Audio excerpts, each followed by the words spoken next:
Good morning students and everybody. As you all knows very well that I am Vichitra Kumar, PGT Commerce. Today I'll teach you about business study, that is your first chapter, management. आज मैं आपको business study का first chapter बताऊंगा। इससे पहले एक video और बना था लेकिन ज़्यादा बड़ा होने के कारण उसे अपलोड अभी नहीं हो पा रहा है। तो फर्स्ट चैप्टर में आपको बताया जाएगा मैनेजमेंट के बारे में। अब मैनेजमेंट एक इतना इम्पॉर्टेंट टॉपिक है कि आज से कुछ साल पहले ये बिज़नेस स्टडी की बुक मैनेजमेंट के नाम से ही आती थी। ये इतना इम्पॉर्टेंट टॉपिक है। एक्चुअली ये जो मैनेजमेंट सब्जेक्ट है, ये बिज़नेस स्टडी जो आपका सब्जेक्ट है, इसमें आप उन चीज़ों को स्टडी करेंगे जो पहले के समय में मैनेजर्स किया करते थे। आज उसका फॉर्म रूप बदल गया है। अब वो एक प्रॉपर प्रोफेशन में आ चुका है और मैनेजमेंट अब हर एक व्यक्ति से रिलेटेड है, बिज़नेस में चाहे जो भी हों। बड़े बड़े जो 3 लेवल्स होते हैं बिज़नेस में, मैनेजमेंट के 3 लेवल्स होते हैं, top level, middle level, lower level. तो टॉप लेवल हो चाहे मिडिल लेवल हो और लोअर लेवल पे भी सुपरवाइज़र्स मैनेजमेंट का काम करते हैं। तो आज हम यही देखेंगे कि आखिर मैनेजमेंट होता क्या है।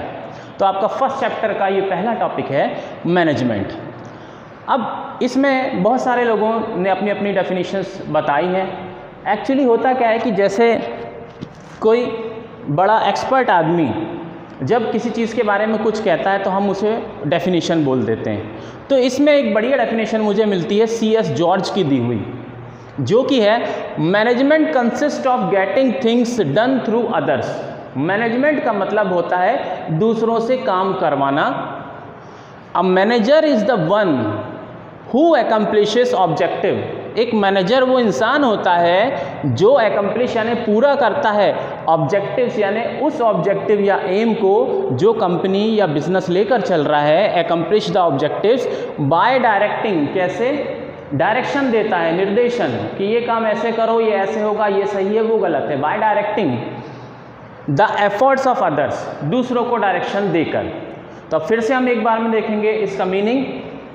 मैनेजमेंट में हम दूसरों से काम करवाते हैं। मैनेजर एक वो पर्सन होता है जो कंपनी के या बिजनेस के ऑब्जेक्टिव्स को पूरा करता है लोगों को डायरेक्शन देकर। अब ये डेफिनेशन बहुत पुरानी है तो इसमें उसी हिसाब से नैरो वे में समझाया गया है कि अकेले मैनेजर की बात हो रही है।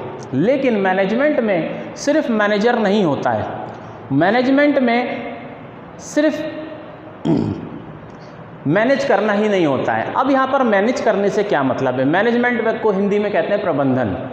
बिजनेस में मैनेजमेंट हर चीज़ का किया जाता है। लोगों का मैनेजमेंट, काम का मैनेजमेंट। लोगों का मैनेजमेंट कैसे किया जाता है? जैसे स्टाफिंग की प्रोसेस है कि हमारे यहाँ पर कितने लोगों की काम की ज़रूरत है, कहाँ पर ज़्यादा लोग हो रहे हैं उनको, जहाँ पर कम लोग हैं काम करने वाले वहाँ पर उन्हें शिफ्ट किया जाए।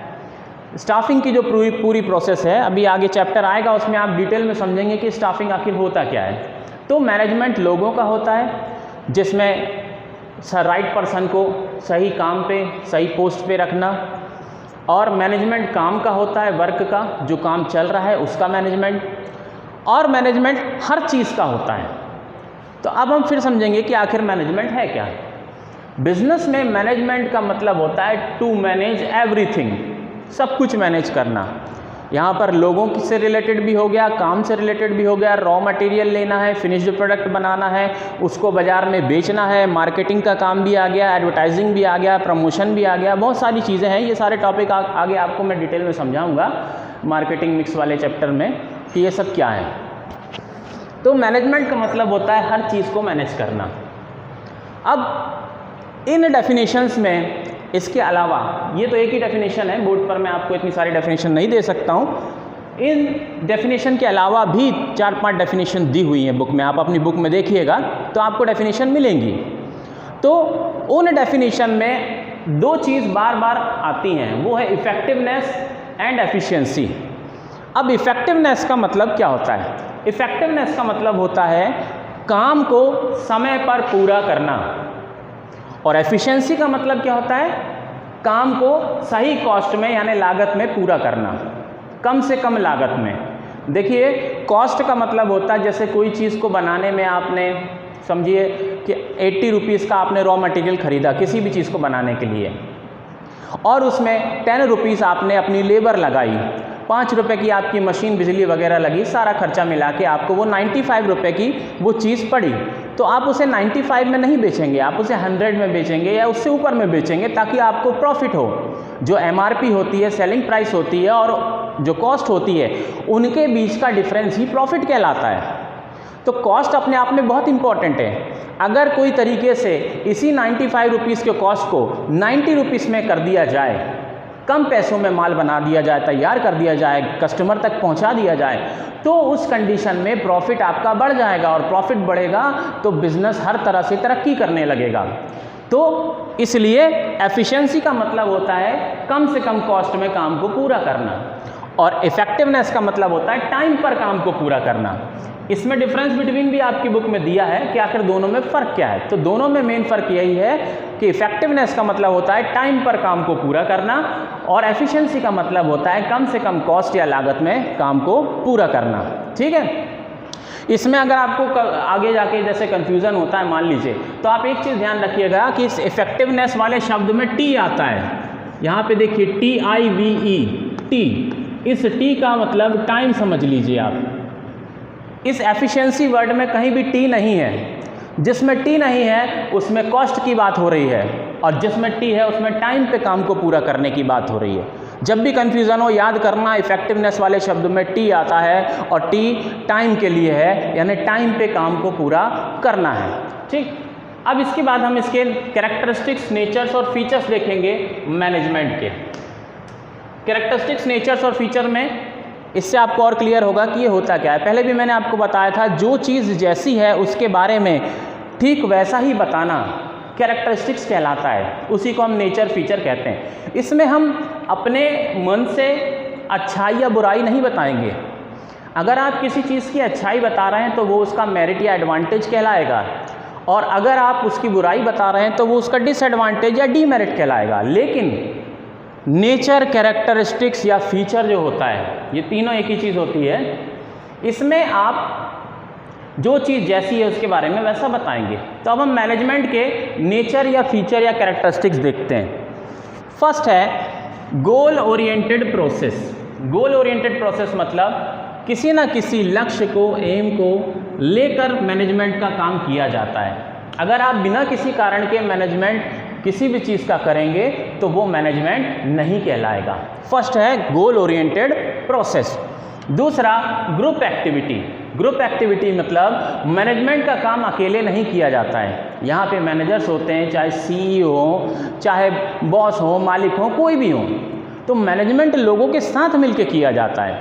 ये ग्रुप एक्टिविटी होती है, टीम वर्क होता है, अकेले व्यक्ति का काम नहीं होता है। थर्ड है ऑल परवेसिव। ये स्पेलिंग देखेंगे PERVASIVE, परवेसिव।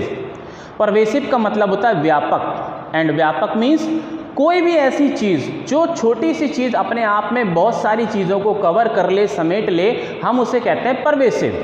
परवेसिव का मतलब ये है कि मैनेजमेंट में सिर्फ मैनेजमेंट का काम नहीं, मैनेजमेंट में सिर्फ हम एक काम की ही बात नहीं करते हैं। मैनेजमेंट हर चीज़ का होता है। रॉ मटेरियल का भी आपको मैनेजमेंट करना है, बिल्डिंग का भी मैनेजमेंट करना है, मशीन्स का भी करना है, वर्कर्स का भी करना है, लेबर भी आ गया और ऑफिसर्स भी आ गए, सभी कुछ आ गया।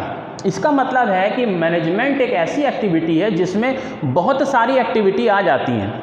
आगे आपकी 12th क्लास की बिजनेस में जितने चैप्टर्स दिए हैं वो सब मैनेजमेंट के पार्ट हैं। Planning, staffing, organising, control, coordination, motivation, direction, बहुत सारी चीज़ें उसमें आएंगी। फाइनेंशियल मैनेजमेंट और भी बहुत कुछ उसमें आ जाएगा। तो ये सब मैनेजमेंट के पार्ट हैं। इसका मतलब है कि ये एक मैनेजमेंट अपने आप में बहुत सारी चीज़ों को समेटती है, या इसके अंदर बहुत सारी चीज़ें हैं। तो ऐसी चीज़ जो अपने एक चीज़ के अंदर बहुत सारे काम करने पड़ते हों या बहुत सारी चीज़ें आ जाती हों, उसको हम कहते हैं परवेसिव। तो मैनेजमेंट जो है वो परवेसिव है। ठीक है। फिर इंटेंजिबल। इंटेंजिबल मीन्स कि मैनेजमेंट का काम दिखाई नहीं देता है, अदृश्य होता है। कैसे अदृश्य होता है? अदृश्य ऐसे होता है कि जैसे आपने कोई प्रोडक्ट बनाया, कोई गुड्स बनाया, आपने किसी गुड्स की 1000 यूनिट तैयार की, सपोज ए फ़ैन बनाया आपने, तो आपने अगर दिन भर में 1000 पंखे तैयार किए तो आपको शाम को 1000 पंखे दिखाई देंगे कि ये काम हमने किया है, वो टेंजिबल है। लेकिन दिन भर एक मैनेजर ने जो डायरेक्शन दिया, जो लोगों को मोटिवेशन दिया, कंट्रोल, कोऑर्डिनेशन, बहुत सारे काम उसने किए, वो सब आपको शाम को दिखाई नहीं देंगे। रिजल्ट आपको दिखेगा लेकिन उसका काम नहीं दिखाई देगा। इसलिए हम कहते हैं इंटेंजिबल। इंटेंजिबल मतलब अदृश्य, मैनेजमेंट का काम दिखाई नहीं देता है ना, उसका सिर्फ रिजल्ट आता है। फिर कंटिन्यूस प्रोसेस, मैनेजमेंट का काम लगातार चलने वाली एक्टिविटी है, यानी ये ऐसा काम नहीं है कि एक बार आपने कर दिया और बहुत समय के लिए फिर कुछ भी नहीं करना है। जैसे बिल्डिंग आपने बनाई तो एक बार आपने बिल्डिंग बना दी तो अब बहुत साल तक आपको उस बिल्डिंग में कुछ और करवाना नहीं पड़ता है, लेकिन मैनेजमेंट का काम ऐसा नहीं है। मैनेजमेंट एक कंटिन्यूस प्रोसेस है, लगातार चलने वाली एक्टिविटी। फिर है डायनामिक फंक्शन। डायनामिक फंक्शन मतलब, डायनामिक का मतलब होता है क्रियाशील यानी एक्टिव। ऐसी कोई भी एक्टिविटी जिसमें कुछ चल रहा हो, जो कि स्टैटिक ना हो, जो कि स्थिर ना हो, जिसमें कोई काम कंटिन्यूसली चल रहा हो, उसे हम कहते हैं डायनामिक। तो मैनेजमेंट जो है वो एक डायनामिक फंक्शन है, यानी इसमें हम हर समय कुछ ना कुछ करते ही रहते हैं, कुछ ना कुछ होता रहता है। ठीक, अब फिर से शॉर्ट में मैं आपको इसके कैरेक्टरिस्टिक्स बताऊंगा। पहला है गोल ओरिएंटेड प्रोसेस, आप देखते रहिए यहाँ पर। फर्स्ट है गोल ओरिएंटेड प्रोसेस, इसका मतलब है कि मैनेजमेंट का काम किसी खास लक्ष्य या उद्देश्य के लिए किया जाता है। दूसरा ग्रुप एक्टिविटी, मैनेजमेंट एक ग्रुप एक्टिविटी है, टीम वर्क है, सब लोगों के साथ मिलकर किया जाता है। थर्ड है ऑल परवेसिव, यानी ये अपने आप में बहुत सारे फंक्शंस इसमें करने होते हैं, इसमें बहुत सारे काम, कई तरह की चीज़ें करनी होती है, इसलिए ये एक छोटा सा नाम होते हुए भी अपने आप में बहुत सारी चीज़ें कवर करता है। फिफ्थ है कंटिन्यूस प्रोसेस। कंटिन्यूस प्रोसेस यानी कि लगातार चलने वाली एक्टिविटी, इसमें कुछ ना कुछ आप लगातार अगर करते ही रहते हैं, आप चाहे मैनेजर हो चाहे ऑफिसर हो, अगर मैनेजमेंट का काम आप कर रहे हैं तो आपको लगातार उसमें कुछ ना कुछ करना होता है। सिक्स्थ है डायनामिक फंक्शन। डायनामिक फंक्शन का मतलब ये है कि ये अपने आप में कुछ ना कुछ काम आपको करना होगा, लगातार चलता रहता है। ऐसा नहीं है कि एक बार कोई काम किया तो फिर बहुत समय तक कुछ ना करना पड़े। ठीक है, अभी 1 मिनट का ब्रेक लेते हैं और फिर से इस वीडियो को शुरू करते हैं। नेक्स्ट वीडियो में इसी में कंटिन्यू मैं कर रहा हूँ, है ना, क्योंकि व्हाट्सएप पे 15 मिनट से ज़्यादा का वीडियो अपलोड होता नहीं है। ठीक है, आप लोग देखते रहिए नेक्स्ट सेकंड वीडियो।